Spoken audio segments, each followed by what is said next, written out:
In this weekly update, I want to talk about social media. As a pastor, I'm increasingly concerned by how social media is forming us, and I just want to invite you to think about how it's forming you, especially as we think about that invitation in Ephesians 4:1 to walk in a manner worthy of the calling to which you've been called. Here's what I'm intrigued by.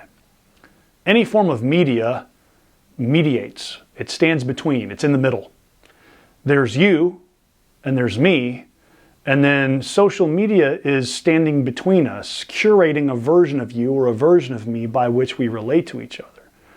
At one level, that's not that different. Telephone is a medium, and a newspaper is a medium, and a term paper that you put in school is a medium. It's standing between you and expressing your ideas. But I wonder if social media is making us so curated in how we put ourselves forward. So particular in the story we're trying to tell to the world, that it's shaping us in ways that actually keep us from being fully human, that keep us from cultivating humility, gentleness, patience, bearing with one another in love. Those things are harder to do when I'm always worried about curating my image, when I'm always thinking about what version of me do I want you to relate to. So I want you to think about, especially in this Lenten season, what does it mean for you to engage this form of communication and presentation in our society in a way that glorifies Christ? Maybe even start by asking, how is it shaping your life? How is it shaping how you relate? How is it changing the way you relate to other human beings?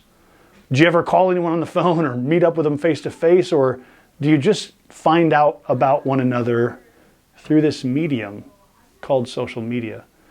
I think there's ways that our discipleship to Jesus Christ needs to change how we engage and use or don't use social media. And so I don't have a lot of prescriptions or plans, but I just want to offer that as a place of reflection for you as we turn the corner in Ephesians and start thinking about what does it mean for us to practically live out the gospel of Jesus Christ in the world we live in. Take that for what it's worth. Think about it, ponder it, pray on it. I hope you have great conversations at your gospel community this week about what it means for you to continue to cultivate the virtues that are reflected in Ephesians chapter 4. And I'll see you next week for another weekly update.